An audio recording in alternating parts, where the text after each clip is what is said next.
सरकार, नरेंद्र मोदी जी की सरकार 2-3 अरबपतियों को हिंदुस्तान का पूरा धन पकड़ा है। जो छोटे व्यापारी हैं, जो स्मॉल और मीडियम बिजनेस चलाते हैं, वो एक के बाद एक बंद हो रहे हैं। तो सारा का सारा धन बहुत कम लोगों के हाथ में जा रहा है। हमारी सरकार आएगी दिल्ली में तो हम इस जीएसटी को बदलेंगे। कर्नाटक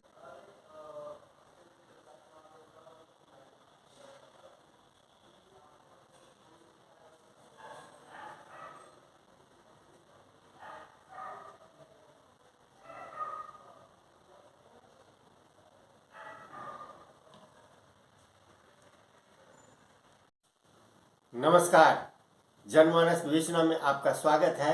मैं हूं अमलेंदु भूषण खां। एक प्रेस कॉन्फ्रेंस के दौरान राहुल गांधी ने कहा था, पहले कि राहुल गांधी को भूल जाओ, अब नए राहुल गांधी को देखो, और इसकी झलक वास्तव में दिख रही है। राहुल गांधी भारत जोड़ो यात्रा के बाद काफ़ी बदल गए हैं। उनकी मैच्योरिटी अब सामने आ रही है। उनकी गंभीरता, उनकी समझ, उनकी सोच, उनके विचार अब सामने आ रहे हैं। कर्नाटक विधानसभा चुनाव का प्रचार प्रसार जोरों पर है।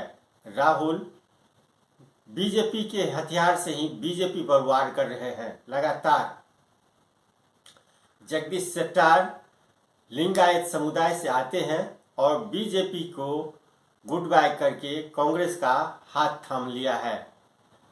शेट्टार कर्नाटक के सीएम भी रहे हैं और उनकी पहुंच लिंगायत समुदाय में बहुत बड़ी है।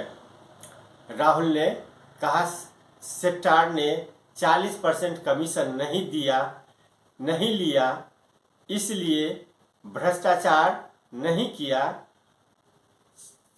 इसलिए बीजेपी ने टिकट नहीं दिया। यानी शेट्टार जो है वो ईमानदार है और ईमानदारों की पूछ बीजेपी में नहीं है। राहुल ने पीएम मोदी पर हमला करते हुए कहा, मोदी जब कहते हैं भ्रष्टाचार से लड़ता हूं, तो उस समय उनके साथ स्टेज पर 40% कमीशन खाने वाले नेता खड़े रहते हैं। जो भ्रष्ट नहीं होते हैं उसे मोदी बीजेपी से निकाल देते हैं। ये इसी को कहा जाता है उन्हीं के हथियार से उन पर वार। और शेट्टार जब तक बीजेपी में थे तब तक राहुल या कांग्रेस पार्टी शेट्टार पे हमले करते थे या बीजेपी के जितने नेता हैं सब पे भ्रष्टाचार के आरोप लगाते थे।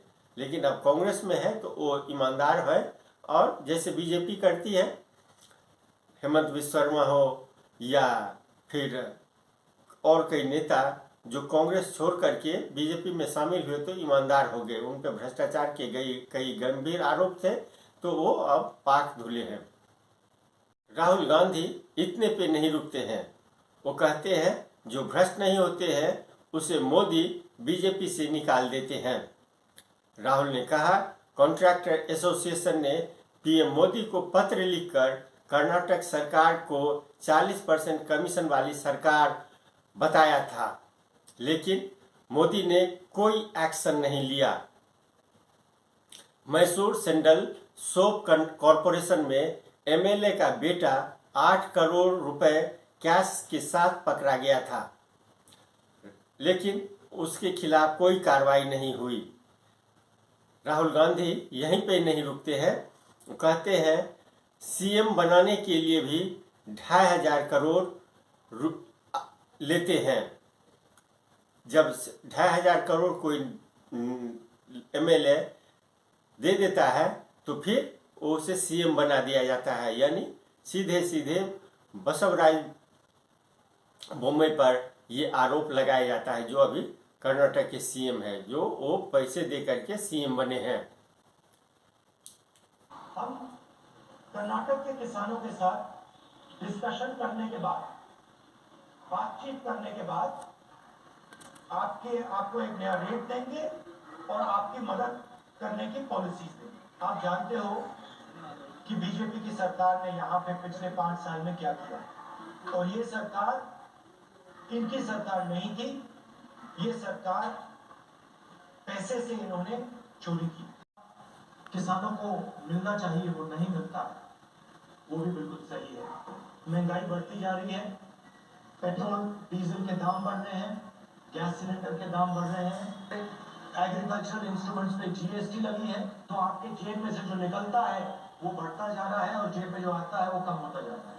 अरबपतियों पे है, उसको वहां से उतार कर किसानों, मजदूरों और छोटे व्यापारियों की ओर डालना पड़ेगा।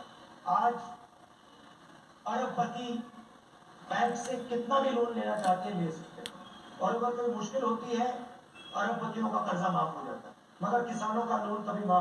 ರಾಜ್ಯ ಸರ್ಕಾರ ನಮ್ದು ಬಂದ ಮೇಲೆ ಫಸ್ಟ್ ಕ್ಯಾಬಿನೆಟ್ ಮೀಟಿಂಗ್ ದಲ್ಲೇ ನಾವು ಗೃಹ ಜ್ಯೋತಿ, ಗೃಹಲಕ್ಷ್ಮಿ ಮತ್ತು ಅನ್ನಭಾಗ್ಯ, ಯುವ ನಿಧಿ ಇವು 4 ಯೋಜನೆಯನ್ನು ಕೂಡ ನಾವೇನು ಎಷ್ಟು ಯೂನಿಟ್ 200 ಯೂನಿಟ್ಸ್ ಅಲ್ಲ ಯೂನಿಟ್ಸ್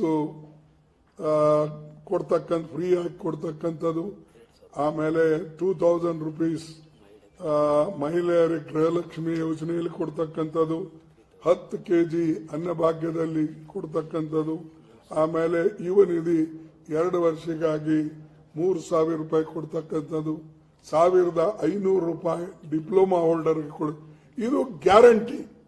ಈ ಗ್ಯಾರಂಟಿಯಿಂದ ನಾವು ಜನರ ಮುಂದೆ ಹೋಗ್ತಾ ಇದ್ದೇವೆ. ಅದಕ್ಕಾಗಿ ಜನ ನಮಗೆ ಇದನ್ನ ಆಶೀರ್ವಾದ ಈ ಸಾರಿ ಮಾಡ್ತಾರೆ ಅಂತಕ್ಕಂಥದ್ದು ನನಗೆ ಭರವಸೆ ಇದೆ. ಆಮೇಲೆ ಈಗ ಜನ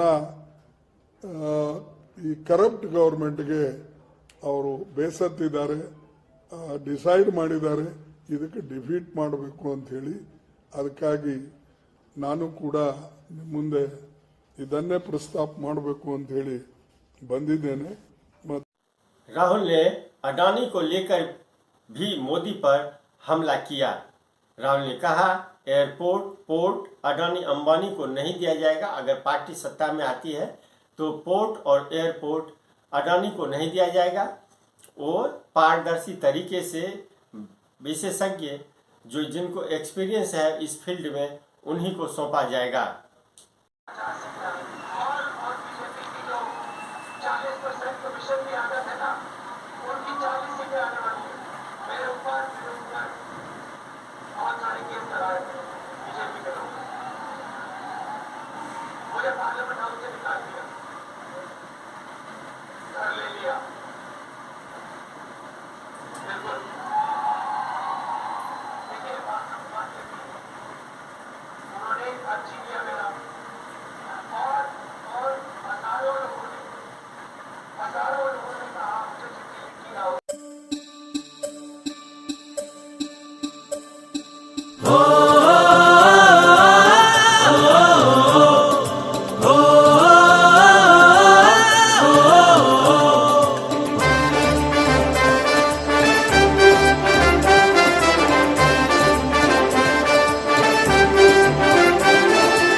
ಜೊತೆಗೆ ಕೈಯನ್ನು ಜೋಡಿಸಿ ನೀವು ನಿಮ್ಮ ಕಷ್ಟ ಸುಖದಲ್ಲಿ ಇರುವೆವು ನಾವು ಬದಲಾವಣೆಯನ್ನು ನಿಮಗೆ ತರುವೆವು ನಾವು ಬಯಸೋದನ್ನೇ ನಿಮಗೆ ಕೊಡುವೆವು ನಾವು ನಿಮ್ಮ ಗೆಲುವೆ ನಮ್ಮ ಗೆಲುವು ನಿಮ್ಮ ಸೇವೆಯೊಂದೇ ನಮ್ಮ ನಿಲುವು ನಿಮ್ಮ ಗೆಲುವೆ ನಮ್ಮ ಗೆಲುವು ನಿಮ್ಮ ಸೇವೆಯೊಂದೇ ನಮ್ಮ ನಿಲುವು ಕಾಂಗ್ರೆಸ್ ಬರಲಿದೆ ಪ್ರಗತಿ ತರಲಿದೆ ಬದಲಾವಣೆಯು ಜನರಿಗೆ ಬೇಕಿದೆ ಕಾಂಗ್ರೆಸ್ ಬರಲಿದೆ ಪ್ರಗತಿ ತರಲಿದೆ ಬದಲಾವಣೆಯು ಜನರಿಗೆ ಬೇಕಿದೆ ಗೆಲ್ಲಿಸಿರಿ ಕಾಂಗ್ರೆಸ್ ಗೆಲ್ಲಿಸಿರಿ ರಾಜ್ಯವನ್ನು ಎತ್ತಿ ನಿಲ್ಲಿಸಿರಿ ಗೆಲ್ಲಿಸಿರಿ ಕಾಂಗ್ರೆಸ್ ಗೆಲ್ಲಿಸಿರಿ ರಾಜ್ಯವನ್ನು ಎತ್ತಿ ನಿಲ್ಲಿಸಿರಿ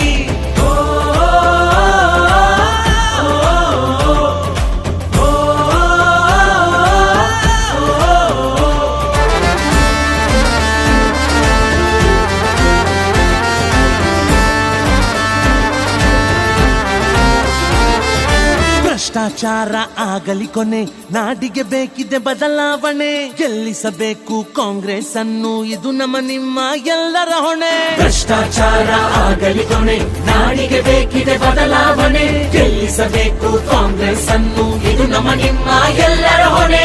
ಜಾತಿ ಧರ್ಮ ಇಲ್ಲದ ಪಕ್ಷ ಕಾಂಗ್ರೆಸ್ ಎಂದರೆ ಎಂದು ದಕ್ಷ, ಬಡವರ ಬಂಧು ಗೆಲ್ಲಲಿ ಎಂದು ನುಡಿದಂತೆ ನಡೆಯೋ ತತ್ವ ಇಲ್ಲೇ. ಬೇಕು ಬೇಕು ಬೇಕು ಬದಲಾವಣೆಯೂ ಬೇಕು, ಬೇಕು ಬೇಕು ಬೇಕು ಬದಲಾವಣೆಯೂ ಬೇಕು. ಸಿಗಬೇಕು ಸೌಲಭ್ಯ ರೈತರಿಗೆ, ಬರಬೇಕು ಉದ್ಯೋಗ ಯುವಕರಿಗೆ, ಸಾಧನೆ ಮಾಡಲು ಮುಂದಕ್ಕೆ ನುಗ್ಗಲು ಪ್ರೋತ್ಸಾಹ ಕೊಡಬೇಕು ಮಹಿಳೆಯರಿಗೆ.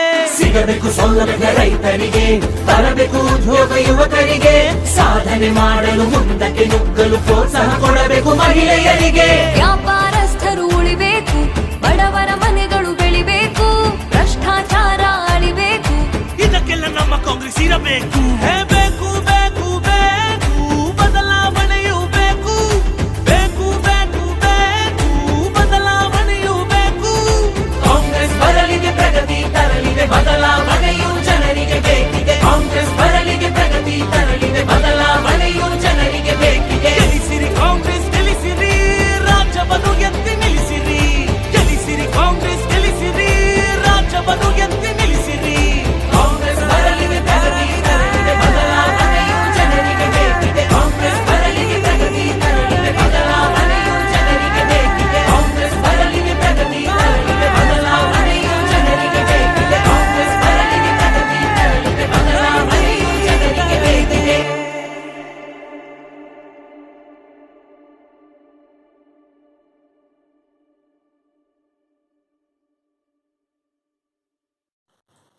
राहुल ने ओबीसी को लेकर भी पीएम मोदी को घेरा। जब जाति की आबादी का कोई ऐसा लेखा जोखा नहीं होगा तो किस आधार पे उससे भागीदारी दी जाएगी। यानी ओबीसी को लेकर के जो मोदी सरनेम को लेकर के जो बीजेपी ने ओबीसी समुदाय के अपमान का आरोप राहुल गांधी पर लगाया था, अब राहुल गांधी ओबीसी समुदाय को लेकर के बीजेपी पर हमलावर है। ओबीसी को आरक्षण जो है वो कहते हैं जो जिनकी जितनी आबादी भागीदारी उनको उसी तरीके से भागीदारी भी दिया जाए।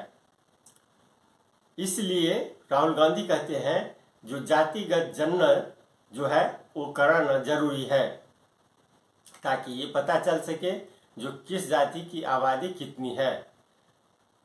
राहुल गांधी ने कहा सेक्रेटरी स्तर पर ओबीसी से सिर्फ 7% अधिकारी हैं।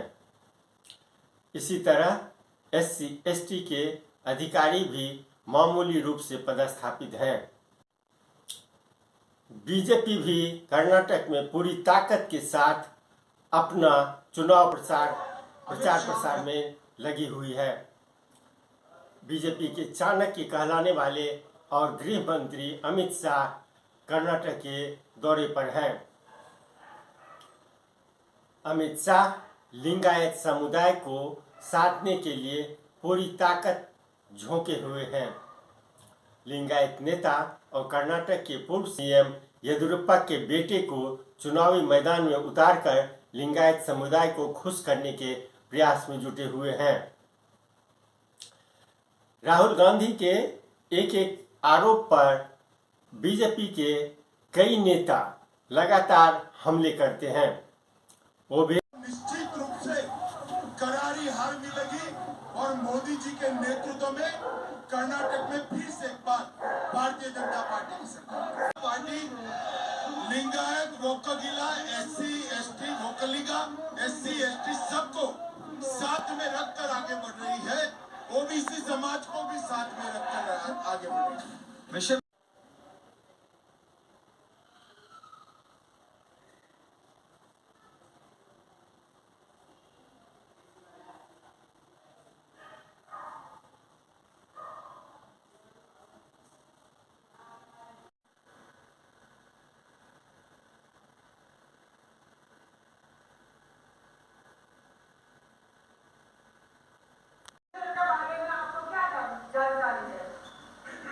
दर्शनार्थी